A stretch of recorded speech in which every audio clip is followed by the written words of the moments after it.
And welcome, everybody. My name is Abe Bonowitz with Death Penalty Action, and thank you, Bradford Loomis, for that beautiful opening song for tonight's The Forecast. This is The Forecast, Death Penalty Action's normally monthly, we've had to do an extra one recently, our monthly program to look at the upcoming executions this month, and we'll also be looking at a few in the next month. This is a program that's produced by Death Penalty Action, and we welcome everybody. It's a safe space for folks who are opposed to the death penalty. So any shenanigans in the chat or in the audience here on the Zoom or in the chats on the various social media will be dismissed summarily. And of course, everybody that is not a staff or board member of Death Penalty Action is speaking for themselves. So we're going to be welcoming folks tonight from Alabama and Florida and maybe Texas, although we talked about Texas last time, and we talked about a number of these executions last time, but we're especially going to be looking at the ones that we haven't talked about yet, and a little bit more on some of those that we have. So, coming up, of course, 2 executions in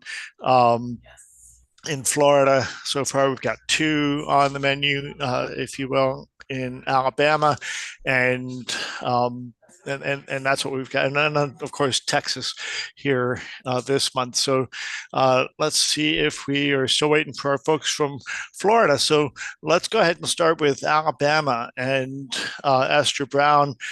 We are looking at Jeffrey West coming up on that is going to be, we got 2 executions at exactly the same time on September 25th. That's going to be Blaine Milam in Texas, and we spoke about him a little bit before. We'll talk about him a little bit more tonight. But Jeffrey West in Alabama.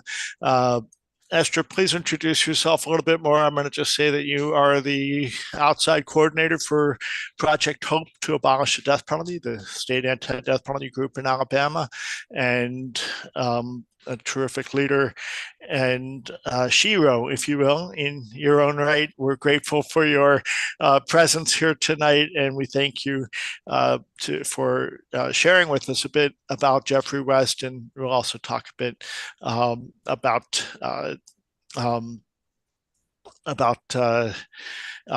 let's see, the other, that's Anthony Boyd, the other execution, but that's not until October. So let's talk about Jeffrey for now, and then we'll go to Florida and come back to Anthony in a little bit. But welcome, Esther, and thank you for being with us. Okay, thank you. Okay, my name is Esther Brown, and I'm the executive director for Project Hope to abolish the death penalty, the only death row founded by inmates organization. Although I do want to say, and that doesn't have much to do with it, but there is a group in Mississippi that's just starting, and they've been talking to us, and I've been introducing them on Facebook, so please look out for them. So yes, we have the execution for Jeffrey West, and we will be presenting the petitions on the 23rd. And our friends from Death Penalty Action will be there. Jeffrey West seems to be doing well, from what the men tell me. It's a usual story for just about, well, for everybody on death row. You don't have the money, so you don't get great representation, and then things are lost, and that also happened with him. But he seems to be, from what the men tell me, he's just being himself. He's being fairly quiet. He's not expecting anything to happen, and I think that's most probably, unfortunately, he's right about that. But that brings us to the other execution that you mentioned, who happens to be our chairman, Anthony, or we call him Anthony Boyd. And so it's interesting, and I know that's the following month, but we've just had a hearing about the cruelty of death by suffocation. And it went for 2 days. On the first day, an ant did go, and he was shackled, and what they do for 8 hours. So, but there were a lot of people who testified, um, including the wife um, of Kenny, who'd witnessed his death by suffocation, and then they also had a doctor and who had witnessed another execution, somebody we used to call Boo, Carrie Grayson, and then the journalists who did testify that whatever they wrote was correct about the agony that people seem to be going through. So then the next day, of course, came the state, and they had people. They had some guy from California, I don't even want to say his name, who he didn't feel there was much problem with it.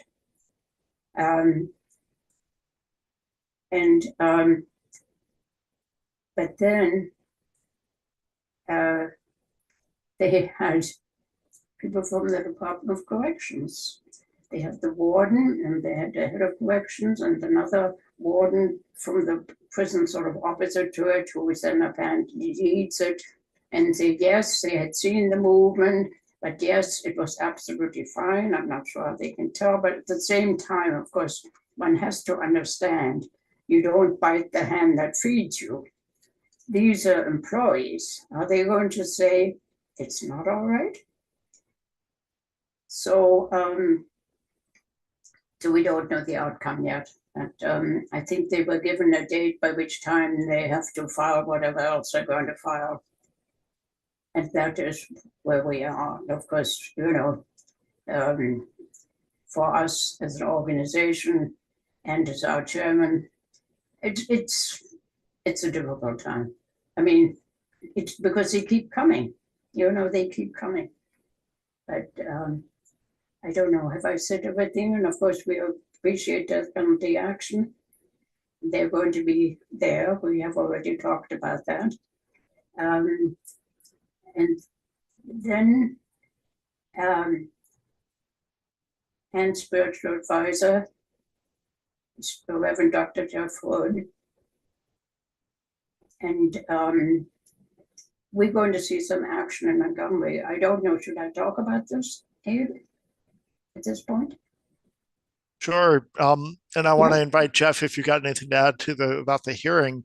But let me just add that we plan, of course, a petition delivery on the 23rd, is it? The Tuesday? Yes, Prior correct. to the execution.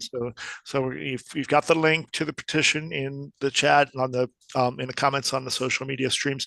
So we want to build up those numbers as much as we can, and then of course there'll be a noon hour Central Time petition delivery at the state capitol to the governor's office, and of course we are already encouraging phone calls to the governor's office and any other kinds of communication that you can arrange. And we're also looking at other opportunities for public education in the state in the run up to that execution. And also as we build attention to the next execution of Anthony Boyd. And that one also deserves a lot of attention for so many reasons. We're going to talk about that in a few minutes. But Jeff, do you have anything you want to add about the suffocation executions hearing that's going on? I mean, we can come back to Anthony in a little bit, but I can give more details about plans and whatnot, but just in terms of the nitrogen executions, I mean, we're seeing it, we're of course seeing it all over the country, this sort of tension between you just go to sleep, it's no big deal, and it's horrific. You're watching someone suffocate to death. And, I think that the reality is that unless someone has seen one, it's hard for people to understand how horrific we're talking about. When you talk about Dr. Antognini, who Esther didn't say his name, but I will. Joseph Antognini is the doctor of choice in all of these hearings, all over the country. He is a medical doctor from California, and it's absolutely disgusting that he makes hundreds and hundreds and hundreds of dollars an hour to promote death by whatever means necessary, or whatever means desired, perhaps is a better way of saying it. But so the hearing, I think it's important to say that while I guess one of the more positive things is that before the hearing began, uh, the judge said, "This is an important moment. This is a big moment." She acknowledged that there was contention, and she acknowledged that there was multiple sides to hear out, I guess is what I'm trying to say, which to me was very positive, because in the past there's been no indication that a judge is even interested in hearing both sides or listening to both sides. I mean, I guess they can always hear it, but there's a big difference between hearing and listening. And so, I know that Dee, Kenny Smith's wife, she described it as watching someone suffocate to death with no water, or drown to death with no water. And, and a number of other reporters who saw it. An interesting thing that did happen as far as the hearing goes is that reporter after reporter refused to testify, which I think really should say something to all of us who give our time to these folks, give our quotes to these folks. Um, I think there needs to be a serious conversation to be had about, you know, why are we giving you all of this attention and connection to all of these guys when we need you to come and testify about the horrors that you have seen, and you run to court and fight off the subpoena. I recognize that journalistic ethics are complicated. I don't want to put not state that, but at the same time, I do know that talking to Ant, he's been very clear to the other guys, to me, that you these are the folks. I mean, these are the only folks who are sometimes the only people who are seeing these executions are the press. And if we can't get these folks to testify in court, then whatever they saw doesn't matter, because it simply, I mean, I'll say this and I'll stop, Abe. What they ended up having to do at this hearing was they ended up having to get these reporters, as Esther said, to put their story on the record, and they had to testify that their story was true. And that was it. They wouldn't answer any questions about it. They wouldn't go any further. So I think that that's something to think about. But uh, Well, concluding the hearing, concluding on the hearing, I think that the lawyers, I mean, I know I talked to them, they felt very good about it. Um, I mean, forgive me, but and I know Esther probably feels like this too, but I try not to get my hopes up too much when it comes to Alabama. But we're praying for Ant, and we're also praying for Jeff West too. so when you say Ant, you're shorthanding Anthony. Yeah, Oh Anthony's and boy! So just so everybody's clear who that is. yeah. I think that it is unfortunate that journalists don't want to testify, except if they're getting up and saying, "Yes, what I wrote in my article is what I saw." I think Kind the of difficulty like they just want their the difficulty is that people want to know, okay, at what point did he lose consciousness? Well, no journalist right, is right. saying this is the point where he lost consciousness. It's the minutia that right now is in play, and that's the part that we're not hearing anything. I will say, I'll say this and I'll stop. this sign, I love you sign or whatever. I don't know a whole lot, the sign language sign. Kenny held that up to Dee during the execution, and that was really fascinating. I mean, of course, I remember that, but that was one of the pieces of evidence that they used that he was conscious, is that he kept holding up "I love you" to his family at least 4 or 5 minutes into Wow. the nitrogen thing, and so which speaks to the fact that he was consciously suffering for 4 or 5 minutes, suffocating from nitrogen. And able to maintain that hand gesture "I love you" in sign language, in American Right, Sign Language. Let me right. share real quick the this is just one of the news articles, and I want to draw attention to the headline. This is in al.com, and I'll put the link in the chat there. High stakes litigation to decide fate of Alabama's controversial form of execution. Is it inhumane? I mean, I think this sort of says it all.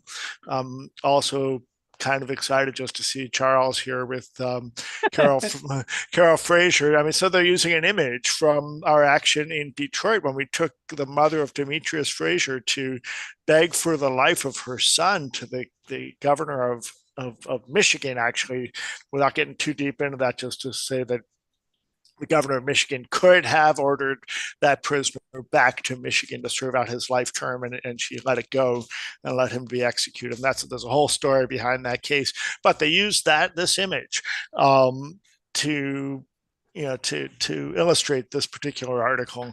And again, the headline, I think, says it all. So, well, thank you for that observation, Jeff. We'll come back and talk about Anthony Boyd in a few minutes, but Jeffrey West is coming up on the 25th of September, and so too is Blaine Milam. And we don't have, I don't think Danny is here. We did, so we did another edition, a special edition of the forecast a few weeks ago, because of the speed that that Florida is setting execution dates for, and I put a link to the chat. Oops, what's going on here? Shoot, and so there's a link to that previous edition of the forecast in that in the chat, and Ali has shared that too, so you can go back and watch that to learn more about the case of Blaine Milam. And of course, look at his petition. And if you do look at his petition, you will see that there's a lot to be said just about the question of his intellectual disability. He also is raising the question of law of parties, meaning he was present to the crime, but not the actual killer. That's a claim that he's making. And these things are coming up. So that's Texas, that's Alabama. Those are two of the other executions scheduled in September. And then, of course, we have David Pittman and Victor Jones. David Pittman on the 17th. We talked a lot about him in the last forecast, but also Victor Jones, whose date was just set a week or so ago, right after the previous execution.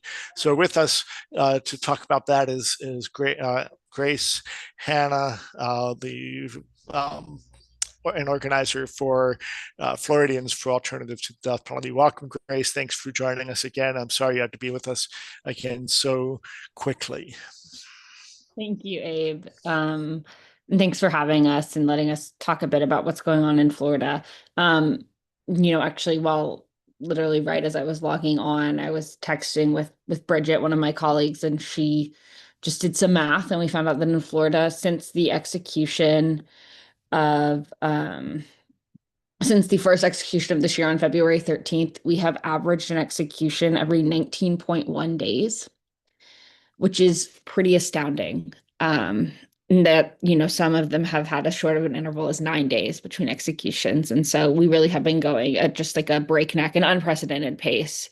This is actually the fastest pace of executions ever in Florida, even pre-Furman. So pre-1970s, when the Supreme Court briefly overturned the death penalty in America.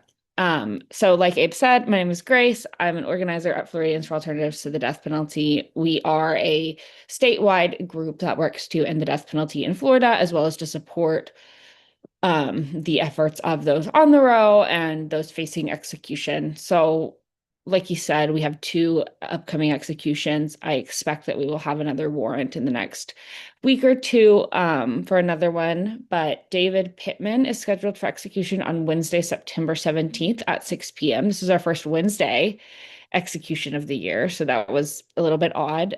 But what's really important to know about Mr. Pittman is that he is a person with intellectual disability. His execution is unconstitutional under the Eighth Amendment. He has documented impairments with IQ scores in the 70s, 70 and 71 before age 18. He was placed in, special education, ESE classes, has brain damage that's been confirmed on medical evaluations. Significant abuse as a child, and sexual abuse, physical and sexual abuse. And what's really important with David is that neither the court nor the state dispute his trauma history or his intellectual disability. The only claim that they make is that his lawyers did not file this evidence on time. So the state doesn't try to argue that he's not intellectually disabled. They simply say that his lawyers had a paperwork error, and so he should be able to be executed. And so his execution would make Florida one of the few states really openly ignoring these categorical bans on executions against people with intellectual disability. And, just again, would be another record-breaking execution to an already record-breaking year. And then Victor Jones, we haven't spoken about as much, but he is a Black man who is scheduled for execution on September 30th. That's a Monday. And it's notable that he's a Black man because in a recent case, there was quite a bit of arguing in the litigation about how the governor selects inmates for execution. And it was pointed out in one filing that of all of the victims that Governor DeSantis has carried out an execution on behalf of this year, 95% of them were white. And, I won't get too into the weeds here, but the governor then signed an execution warrant for the one person on Florida death row the one Black person who had killed Black people. And it's interesting because all of that happened, and then immediately he signed a warrant for Victor Jones, who was a Black man who killed a white couple. So, sorry, September 30th is a Tuesday. Thank you. He was a Black man who killed a white couple. So, again, just kind of back to the same pattern and really just not disproving it. Kind of feels like an unforced error in that case. But Victor Jones will be the 13th execution this year if it goes forward. His legal filings are due tomorrow, and so we'll know a little bit more about their claims then, but it's likely that he has serious mental health issues, potentially intellectual disability and fetal alcohol syndrome that has never been fully considered by the courts.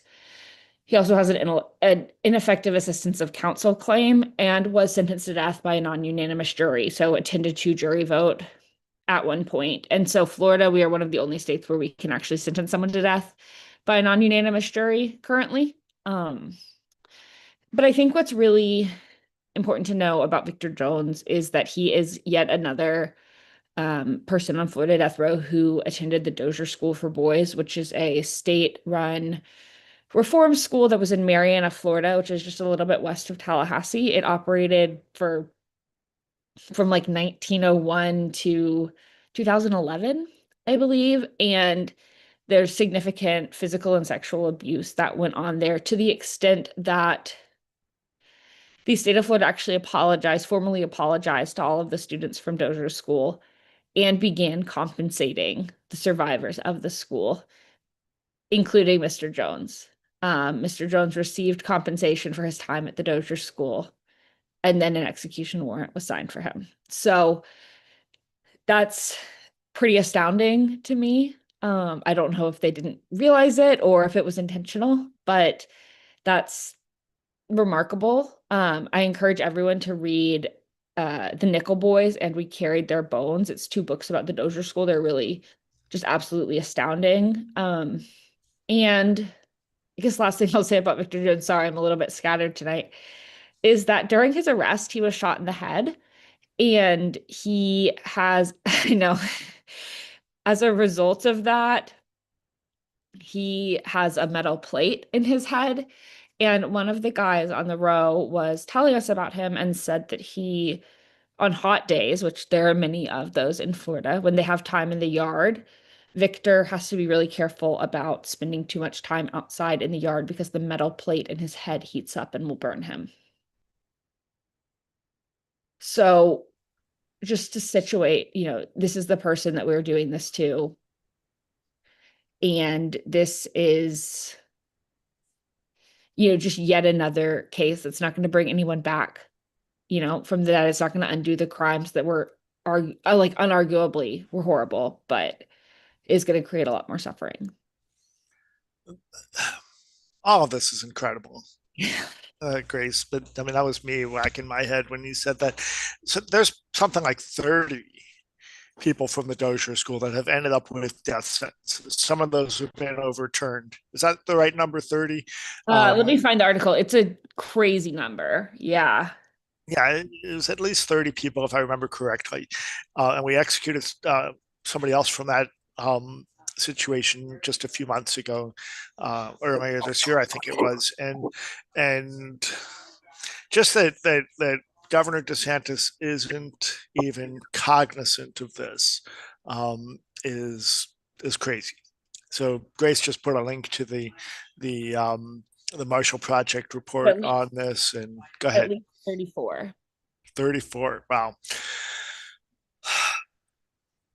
And just from somebody having shot himself in the head, or being shot in the head, I should say, in the process of their crime, also shifts, I think, a bit of culpability in terms of their cognizance and I mean, how much do people have to pay? Is it bad enough that we're asking them to suffer the way people suffer in a prison like Florida State Prison or Rayford Correctional, which is where the 2 death row communities are in Florida? We're going to have to keep asking these questions, and we have to keep hammering it. In fact, and we are exploring ways to lift up all these cases and build a bigger opposition to executions. Grace, is there anything you want to say about that? I know we're in dialogue with a number of different folks about, what more can people do?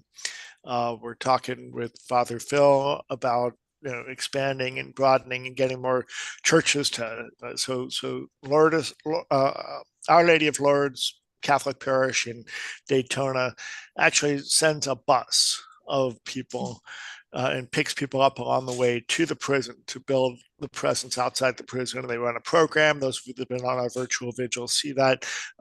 We're talking about expanding, and urging churches across the state to toll their bells at the time of executions, but also to figure out.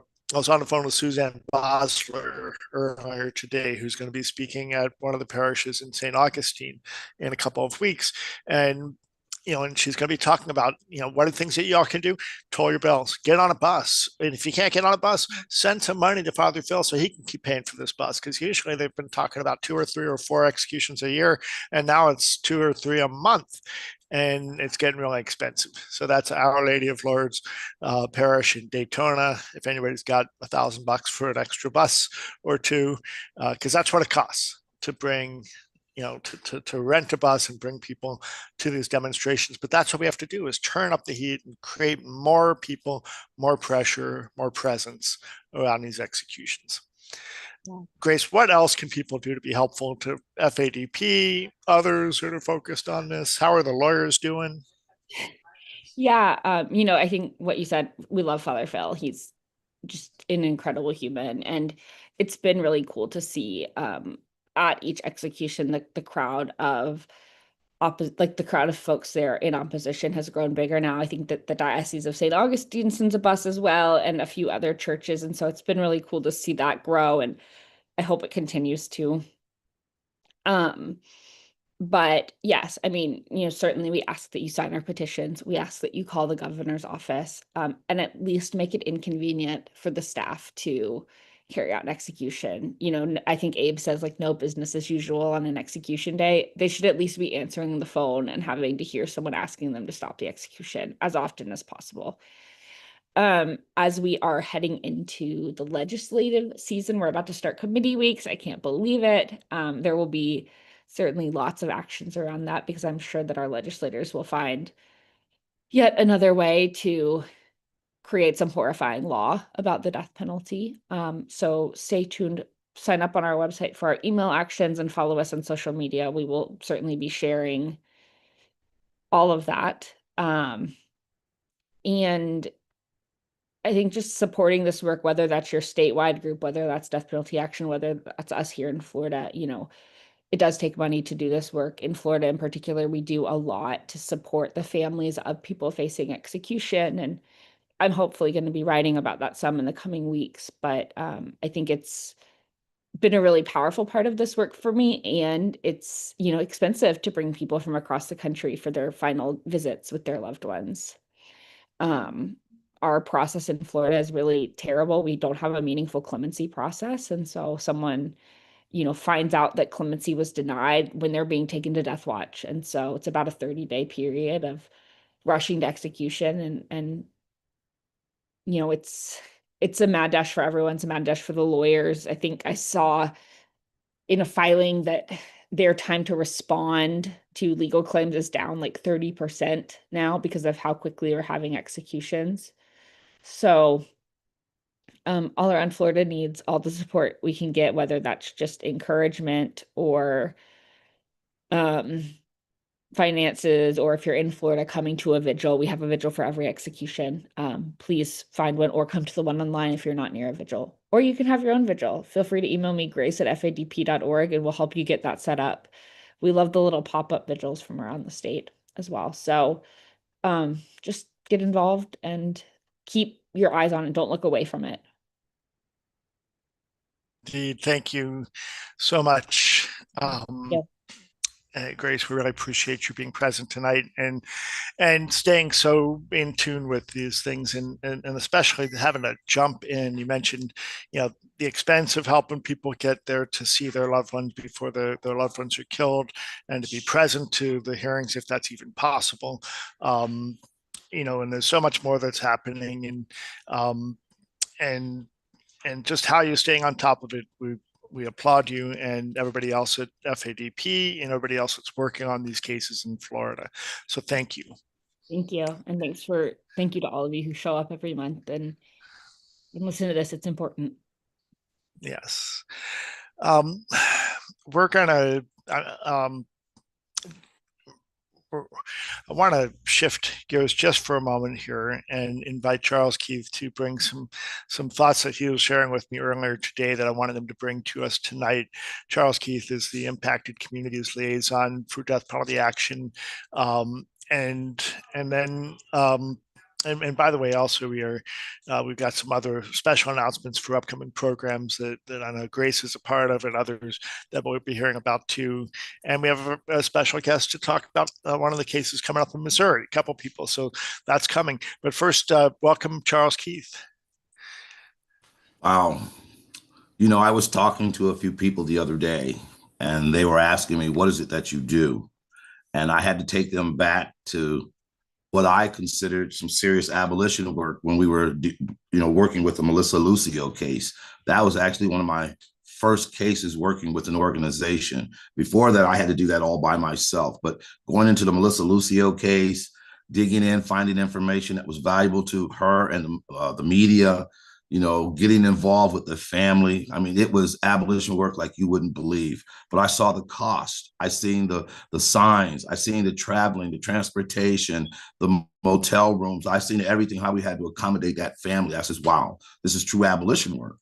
And as Hannah mentioned, it's not free. This stuff is going to cost a lot of money. The same way the state is using a lot of money to prosecute and bring these guys with these wrongful convictions. Here we are, have to come right back and fight against our own tax dollars when we're trying to abolish this.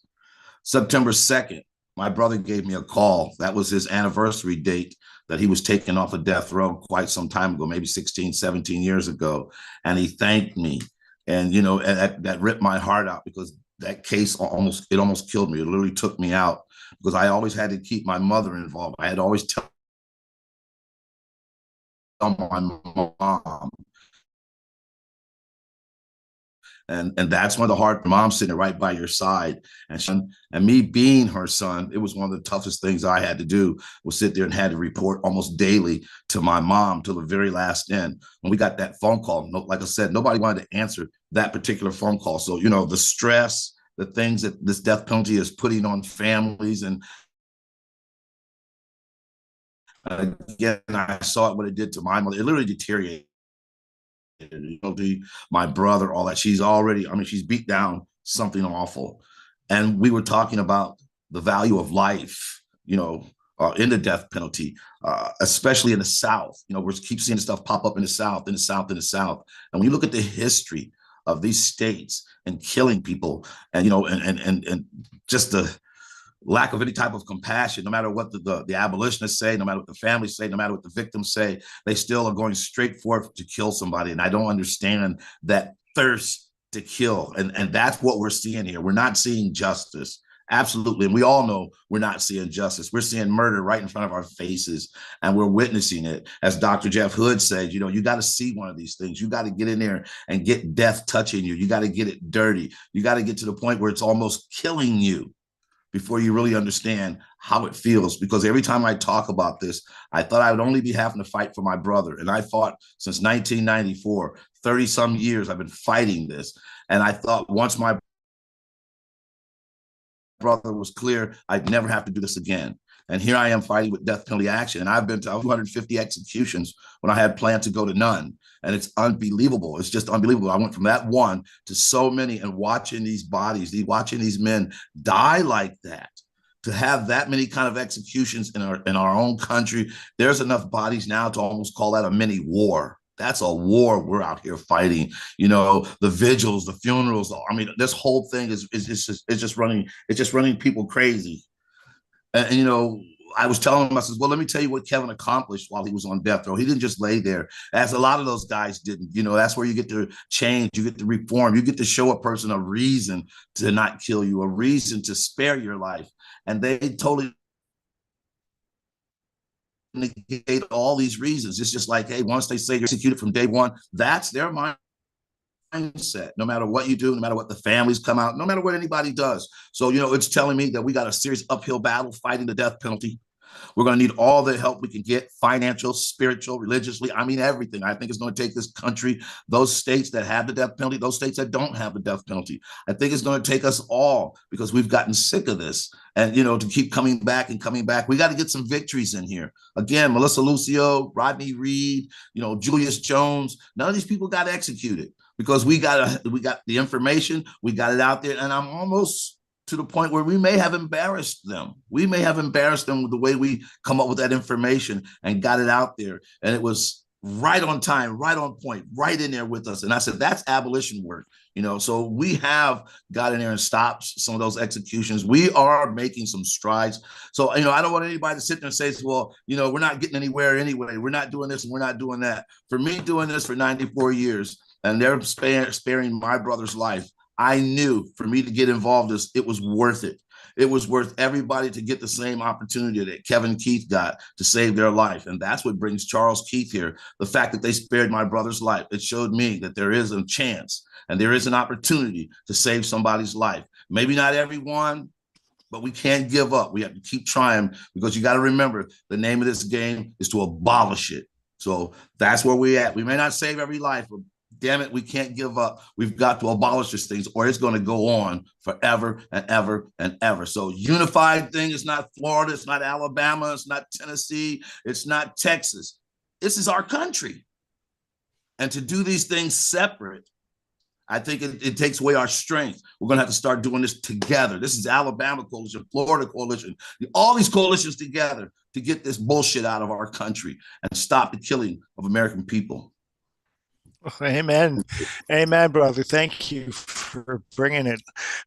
Me and because of just what you're talking about, I want to bring in our next couple of guests. Heidi Moore is here from the Missourians Against the Death Penalty, and also Bradford Loomis, who I don't know if you two have met yet, but we're going to hear a little bit about one of the next cases coming up in the next case coming up in Missouri is Lance Shockley, and so Heidi is the new executive director. Not so new anymore; it's been a couple of months now, but welcome, Heidi, to the forecast again, and just want to give you a chance to share what's happening about Bradford from MADP's perspective. Never going to hear a personal reflection from somebody who actually knows Bradford and met him on death row. So go ahead, Heidi. Yeah, thank you. Thanks for having us. It's hard to follow Charles every week, every month. It's hard to follow Charles when I hear him talk. So that's great. Lance is still scheduled to be executed on October 14th by the state of Missouri. The I Stand with Lance website has released a timeline this week. It's gone public on the website.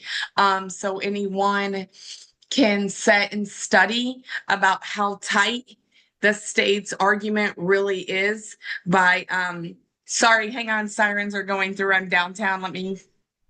Is it interfering? We don't hear him. Go ahead. Okay. You can see where Lanes did not have certain alibi witnesses called, and then the state squeezed a lot in a very narrow timeline.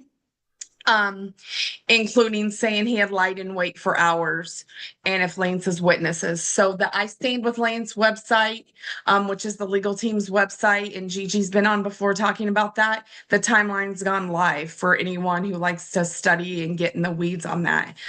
For MADP next Sunday, we are going to host. This will be the first time for me anyway, since I'm 2 months in, but we are going to host just a more informative, about an hour-long session, talking a little more in the weeds to try to educate people in Missouri and anyone else who wants to attend.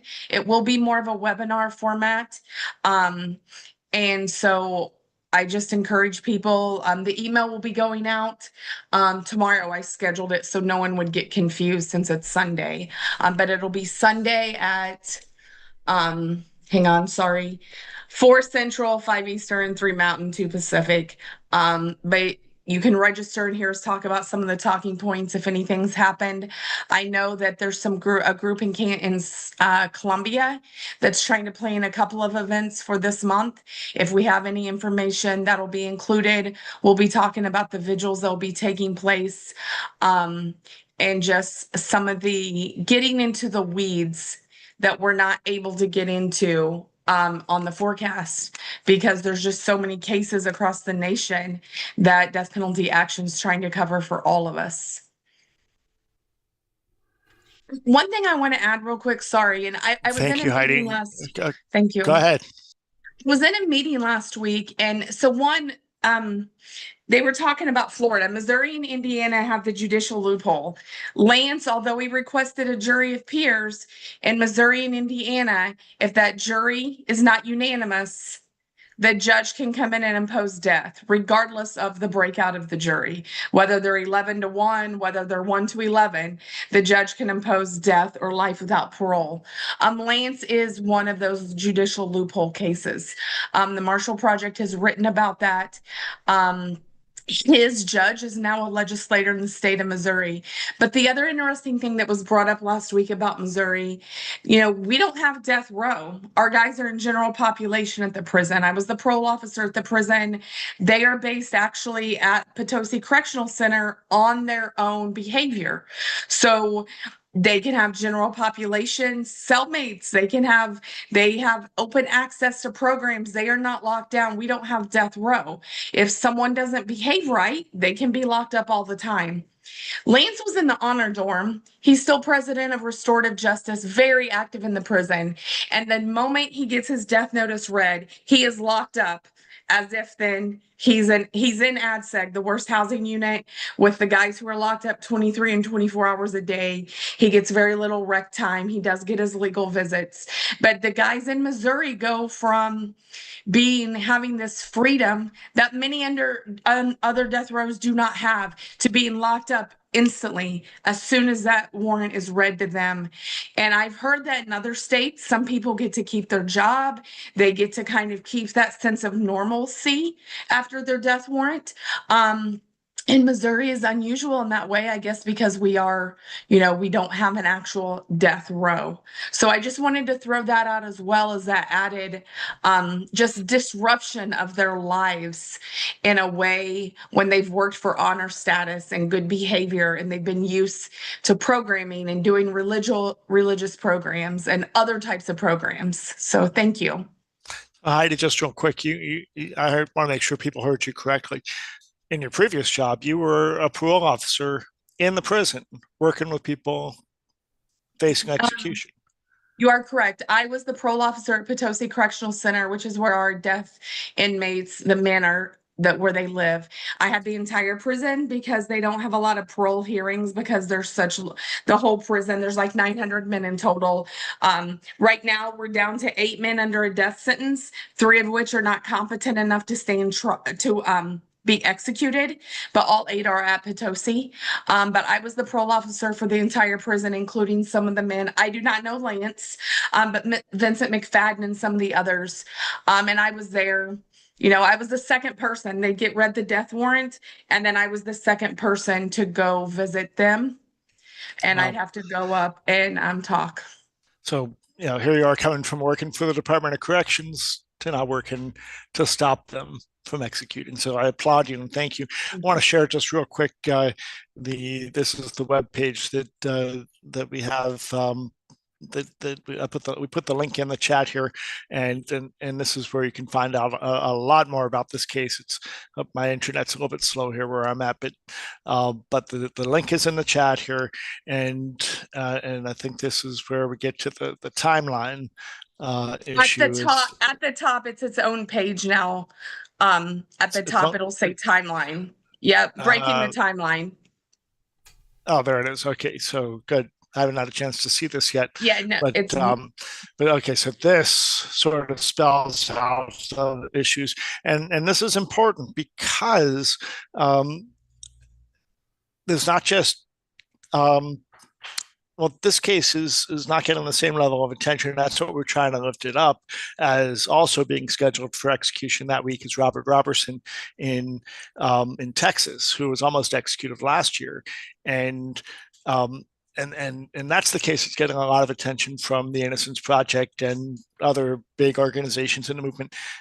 That's important, but there's this case, and there's also Anthony Boyd, who have real innocence claims that need to be talked about, and we're trying our best not to let them get overshadowed. So with that, let's introduce Bradford Loomis, and he is somebody that got a chance to meet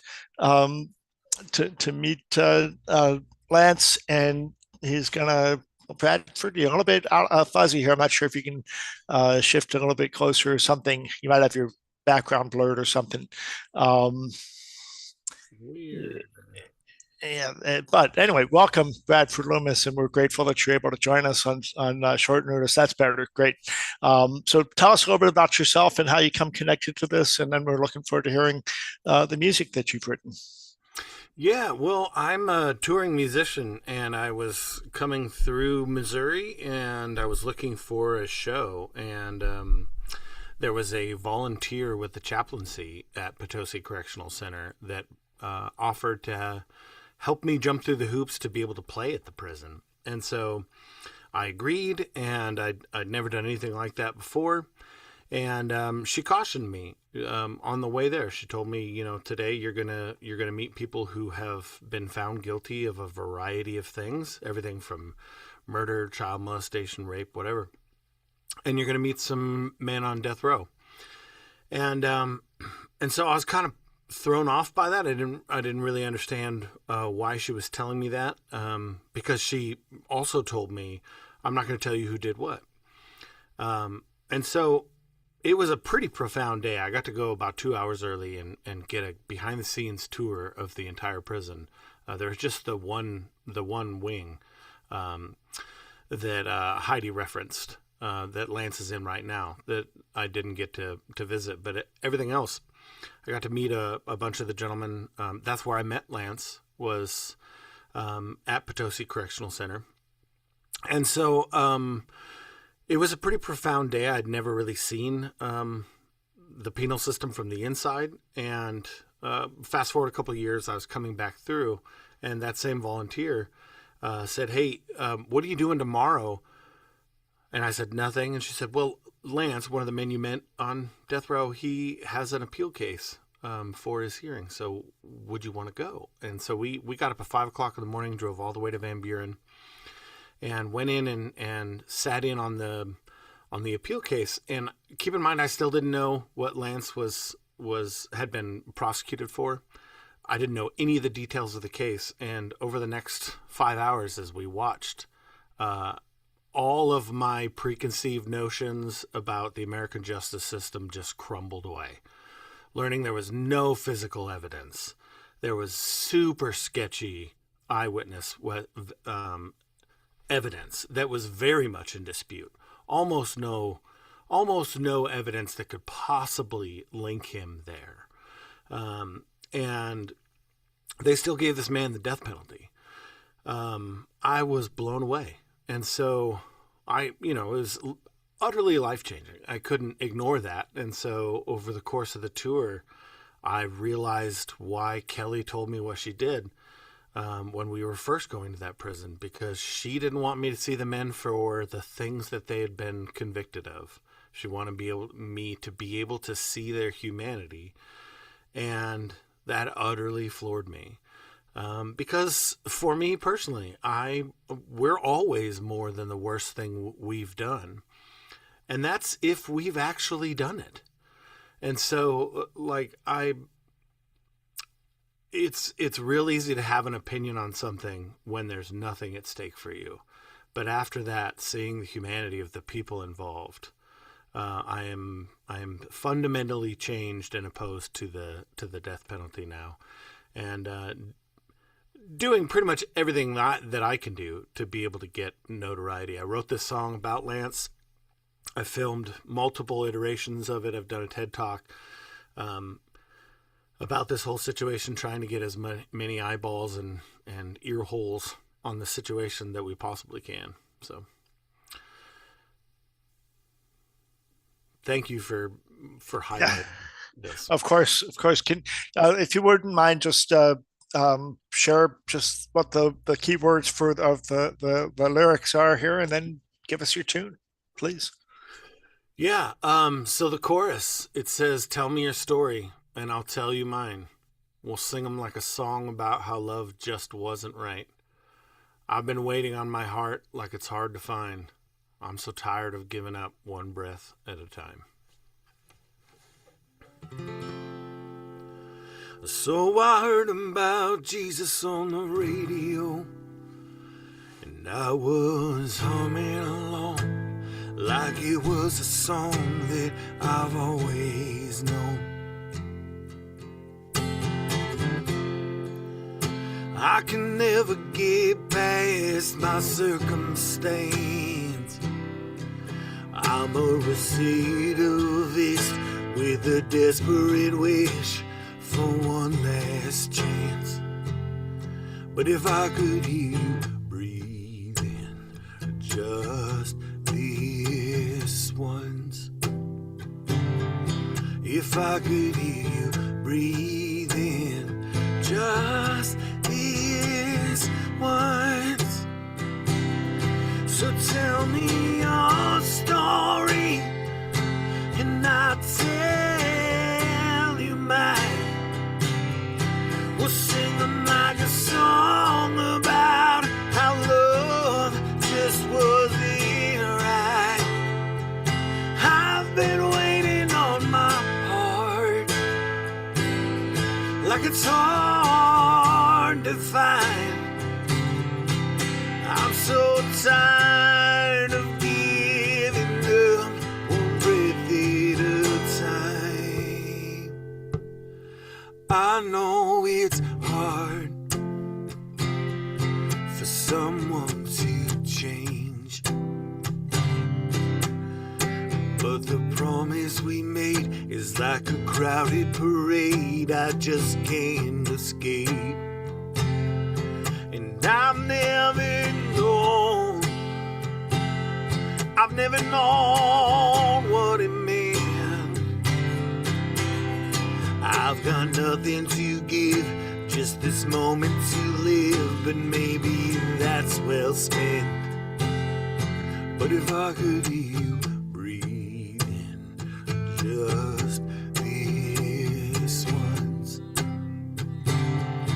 if I could hear you breathing just this once, so tell me your story and I'll tell you mine.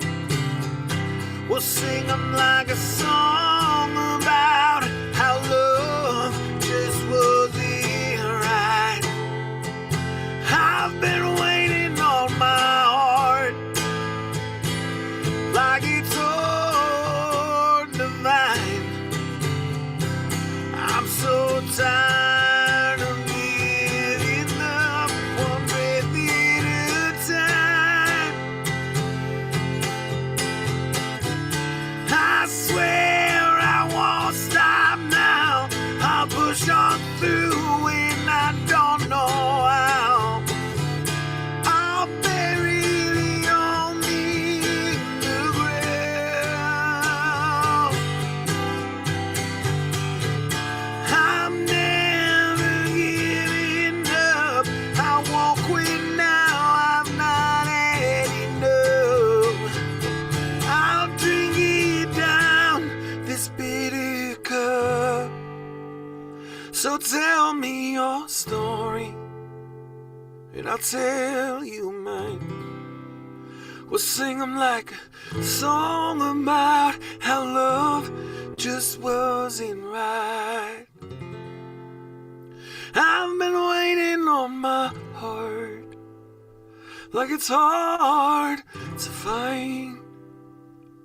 I'm so tired of giving up one breath at a time.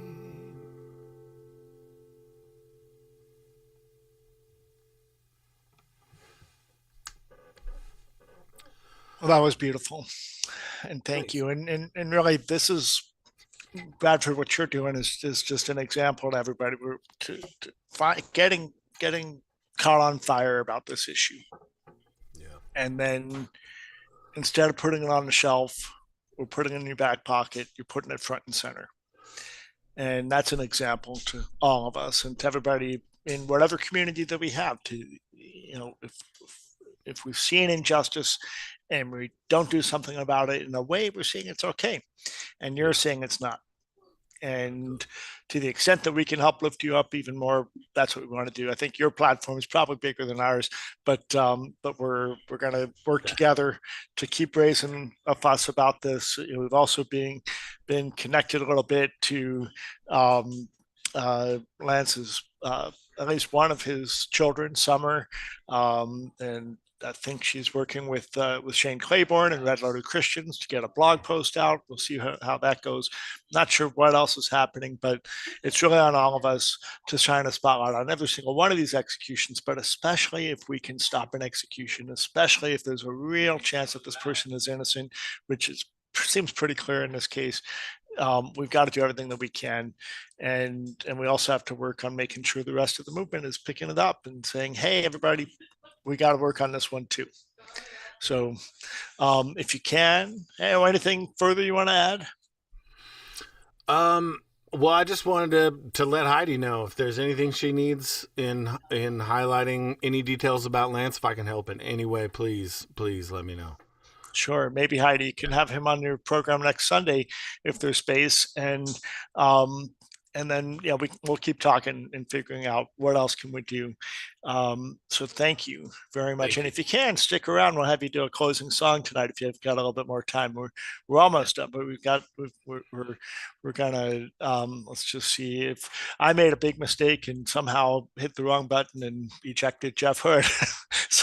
so he's not present at the moment, but we're trying to get him back, and we'll see what happens with that. But I want to talk a little bit about Anthony Boyd here. So, um, Lynn, do you happen to know Anthony and Esther? Are you still here? Can you come back?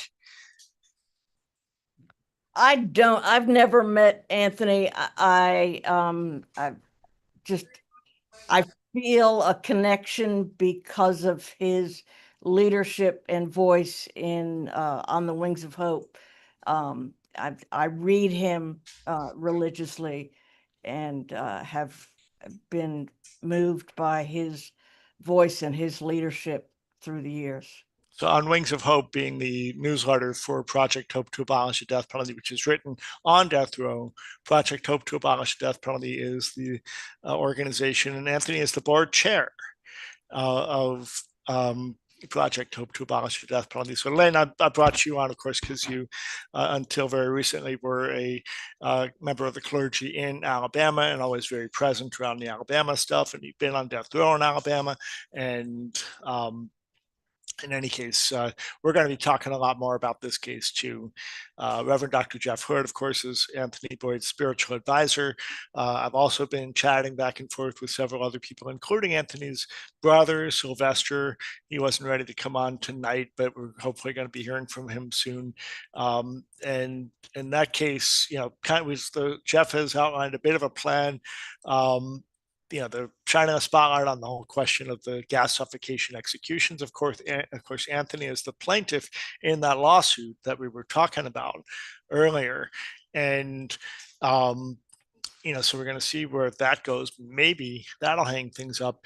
But if the execution of Jeffrey West goes forward on the 25th, then there's going to be an unveiling of a billboard in Talladega, Alabama, where Anthony is from, or where the crime happened, and that's going to launch a big campaign, a month-long campaign in and around Alabama and across the country to raise awareness about that case in particular. So. Sounds like Esther is checked out as well, which is okay. It's way past your bedtime, and past mine too. So thank you, Lynn. And let's just see what else we have to make sure we talk about. Allie, can you come and give us some of the announcements for what's coming up this week from Death Penalty Action before we cut out? Yes, I can. Hold on, let me spotlight myself. So we have a number of things happening this week. As you've heard from me on other webinars and things that we've had in the last few weeks, we are trying to diversify the kinds of program offerings that we have. And so the first one is going to be a letter writing workshop sort of thing. And that's happening on September 10th at 7:15 p.m. Eastern, 4:15 p.m. Pacific. And that is going to be in partnership with the Death Row Support Project and a couple of supporters and people who have written to those on death row, as well as Wire of Hope. So I'm really excited about that. It's something very different than what we've done, but I got into this work by writing to guys on death row, and that's really meaningful to me. So I just wanted to be able to help other people get into that if that's what they wanted to do. We are also. Allie, let me just add, you're going to put a link to that invitation. And of course, if you get Death Penalty Actions emails, you should have received one on Saturday. Save the date about that and the next thing.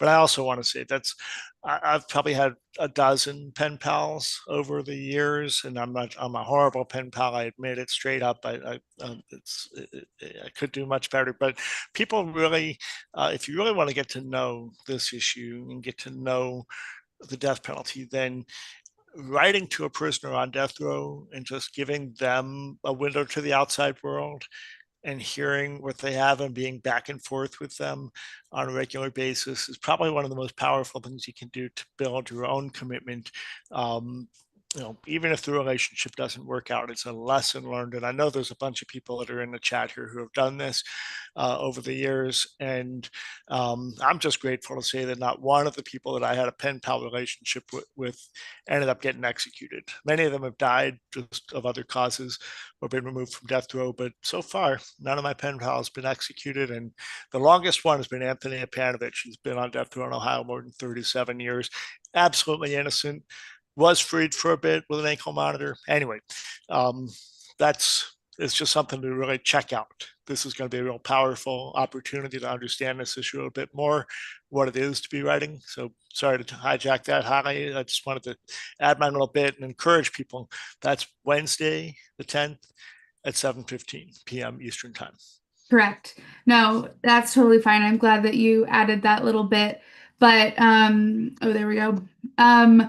Yeah, there is nothing more rewarding and just like life-changing when it comes to this issue than getting to know these people for who they are. My background is anthropology, and so that was a big driver behind why I started connecting with folks, because I wasn't convinced that the narratives we were hearing in the media fully showed who these people were. And of course, when you get to know them, it couldn't be more different. And I also know that some people are a little bit apprehensive and not sure where to start. So our hope is that we can just like help you bridge that and get into this if you want. The next event that we're hosting is going to be on TikTok, actually, our very first TikTok live.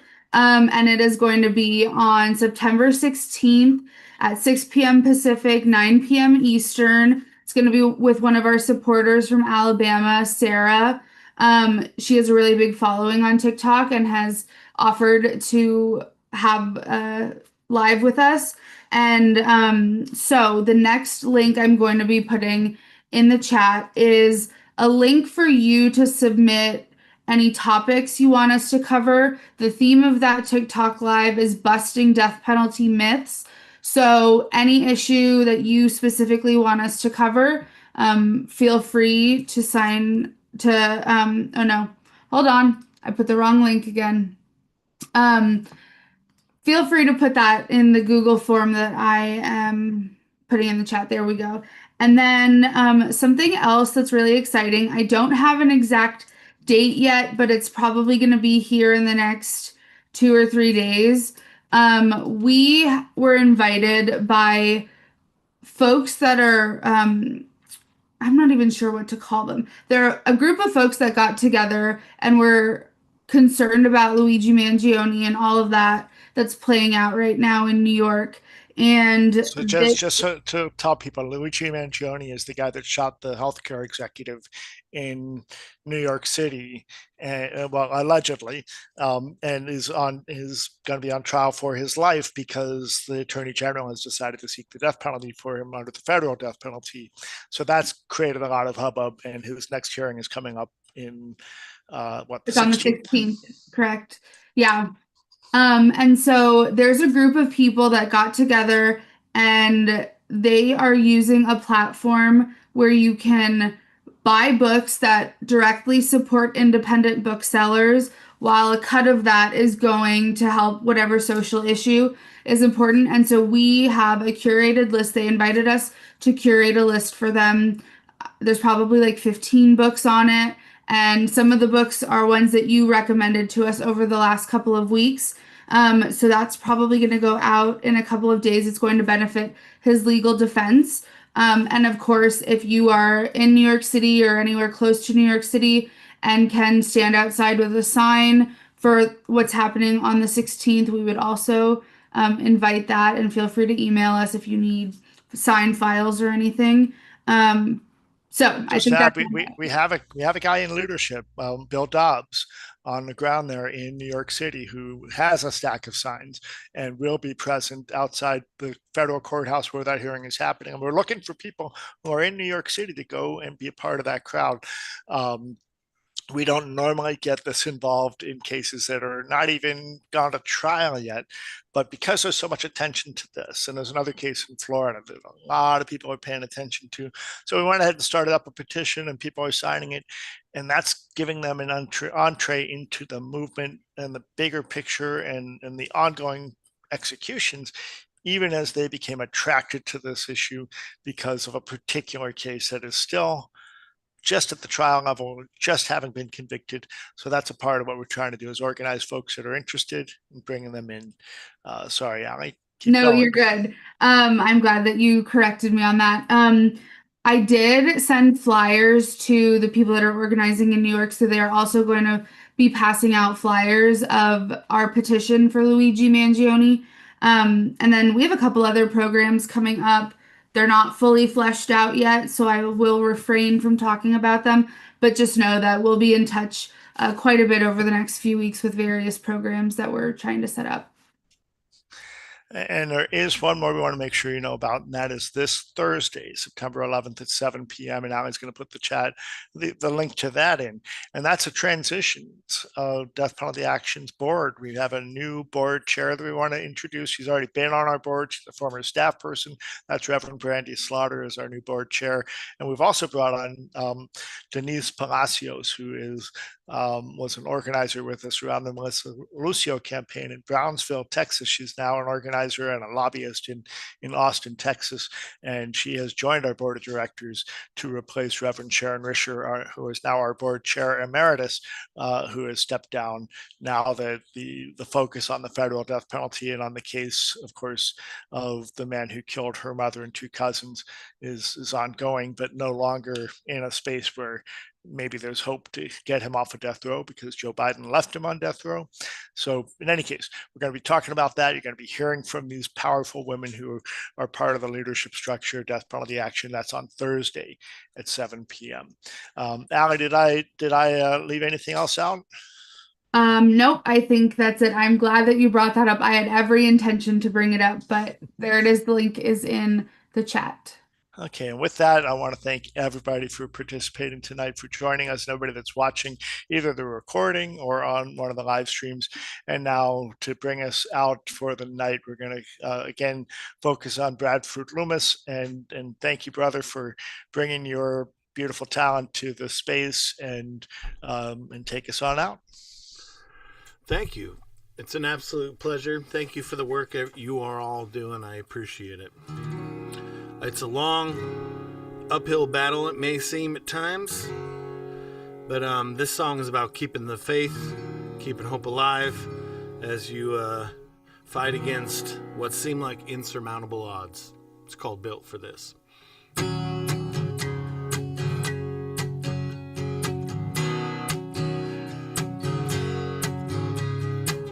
Life is hard if you're on your own and battle scarred. There's no prize if you somehow make it across that line. It's a long winding road. There's no joy if you're all alone. You don't have to be, 'cause you got a place right here with me. 'Cause everything changes, that's a fact. Don't waste time with what's beyond you. You can't go back. When hard times roll, we're gonna walk the line. The strongest steel is forged in the fire. When adversity comes, don't be calling it quits. Put in the work, we were built for this. Put in the work, we were built for this. When we find the road ahead is an uphill climb, as bad as things may get, the tides will turn, they just haven't yet. Yesterday is gone. No matter what you've been through, you're not alone. You don't just wait and see, 'cause I'll be there for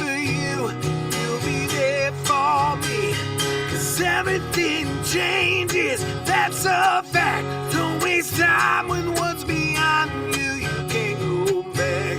Oh, when our times roll, we're gonna walk the wire. The strongest steel is forged in the fire. When adversity comes, don't be calling